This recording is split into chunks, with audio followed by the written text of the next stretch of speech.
Hello again. I'm sure that most of us have seen so many utterly mad things happening in this country over the last 10 or 20 years that we feel that nothing can really surprise us anymore. The government, judiciary, police force and health service all routinely behave as though they are extras from Alice in Wonderland. Truth to tell, the level of debate one frequently hears these days makes the conversation at the Mad Hatter's Tea Party seem as sensible as a dictionary.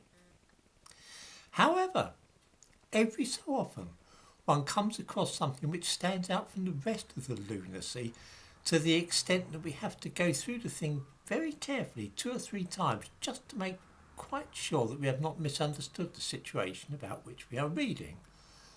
Let us look at one such case which was reported in this morning's newspapers. The thumbnail to this video shows an ugly customer, in both meanings of the expression, from Romania. His name is Dorinel Cajano. In 2015 he was living in Watford.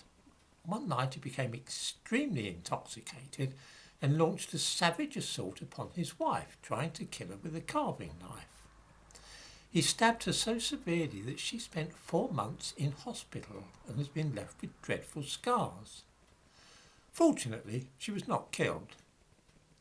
In the course of this dreadful crime, the drunk man happened to cut himself as well as stab his wife. Most of us, of course, would think that this served him right and that it was a pity he didn't die of his wounds.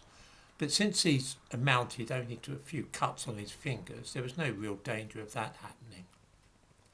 A hospital scheduled an operation to repair the damage which he had inflicted upon himself, but then cancelled the surgery because of security concerns.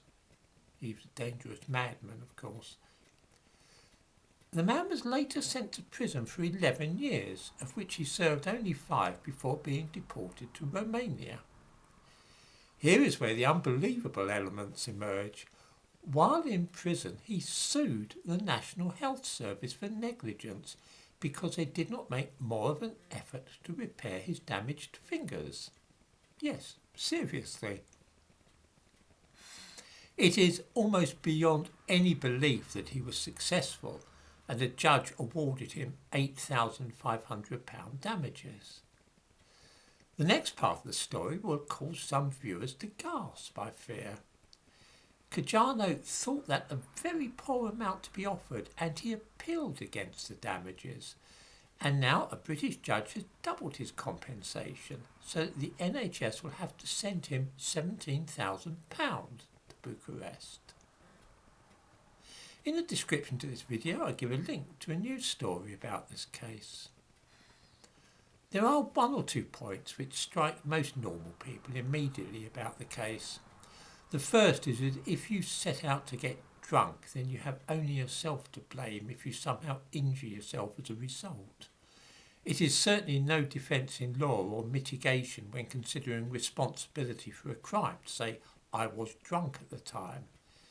Cajano discovered this when he appeared in court, of course. That being so, why on earth should our National Health Service be thought liable for what he did to himself in a drunken frenzy? Another point which many of us will make is to ask what business he had anyway relying upon the NHS. He isn't British, he's Romanian.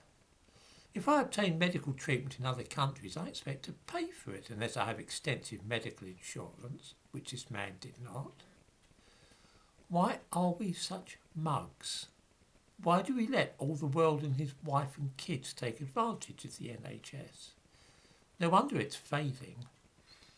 As I say in the title to this video, you really couldn't make it up. You literally could not make this up, and if it was the plot of a situation comedy on the television, it would sound ludicrously far-fetched.